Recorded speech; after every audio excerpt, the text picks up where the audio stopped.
Good morning from Yammy TV, wishing you all well and a very happy bank holiday to you all. As promised, my next instalment on You Know Who. Do you know, by the way, know a guy called Tiny? I always called him Empty-Head because he always thought he was smarter than everyone else until he met me, right? There's so much to do on this, right? I'm not going to get bogged down to it, but I am going to give you a psychological analysis stroke profile on him and how it's got to this stage straight after this video. But I have to clear up this video first because, as usual, much similar to his behaviour in jail and for most of his life, he's still trying to double-cross everyone, mix everyone up. He's brought his jailhouse behaviour out here and still hiding. Have you ever met a man that can't show his face properly on the screen? Listen, Empty-Head, you was a good writer. You should have stuck to your field. Look, when you sign over to the VPs, and you're not in denial about this, Empty-Head, you effectively end ever trying to be a bad man again. No one gangster could possibly ever take you back on or believe in you once you go and lie down with the degenerates, and some of them are vulnerable over there. They're not all sex offenders and the absolute scourge of the criminal world, right? But once you lie down on over there, you can't really come back up and show your face ever again. Just stick to your writing. You can't stick to your writing. You wrote that play, right? The Toss of a Coin, which was well written. I've got to give you that. But you did it while he was on the sex offenders wing, where there was no pressure, where you didn't have to hide every day and duck and who was coming next and move from here to there and all that.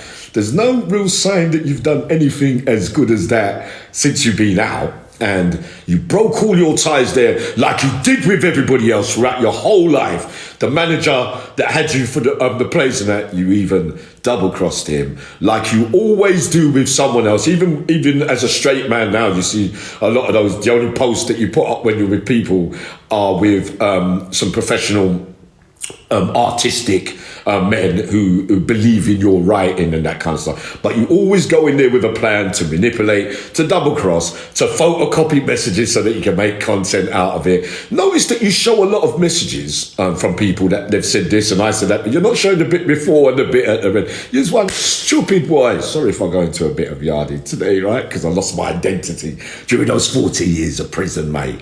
But now I'm just a proper Englishman. Empty-Head, listen, you signed out the game. You can't be up there. You're not charismatic. You can't look people in the eye because you can't look your own self in the eye because of all the wrongs you've done. I'm going to bring up the manager. I'm going to bring up the day you wrapped up your uncle, right? The day you hit your mum as well when they had her hostage.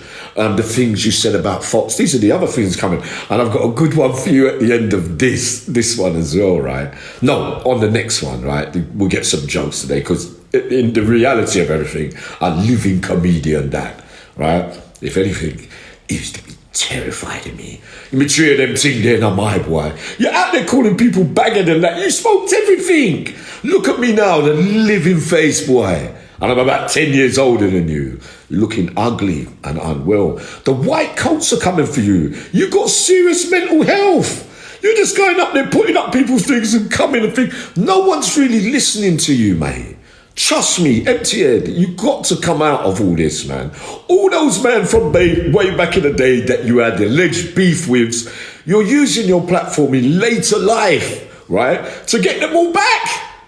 Because you blame everybody else because you haven't got one single friend left in the world. You ended up a sad and lonely man where the only thing you could do is hide behind a screen and talk about, this one, that one, that one. Notice carefully, they're all people that you had problems with. And you just feel the need to like prod and poke again. It's like being when you was at the block window. In the prison system where no one was in front of you and you could just run off your dirty, rotten mouth, right? Because you've got a bad soul.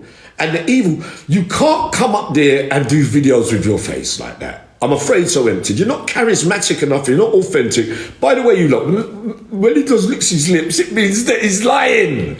But anyway, before I go into the other stuff after this video, with my beloved nephew Quincey. For you, those that know and don't know, my son's mother, baby mother, right, is from Brixton. I live in Brixton. I knew Quincey when he was a little boy. I went to school with Austin Gardner, right, as a little boy, right? So you know that I'm affiliated to a lot of areas. Now, with Quincey, when you got family, right, because he's my adopted nephew, right, everyone knows that from the creation of time. When I used to take drugs, right, he don't like it. It gets the and sometimes friends and family fall out and they might say something to someone and he's up there making some big nasty thing out. That's what he does because he's got nothing else to do, right? But it's pathetic and it's ridiculous. So Quincey may have said that, but I've said things about my nephew when I'm upset with him. No, it's not as serious as that, man, right? So just clear that up, right? You're going to go up there, you've done all that, saying it's this and that, you're even making up other allegations about him. I'm more into that with the facts. I will be bringing your exes on the phone as well.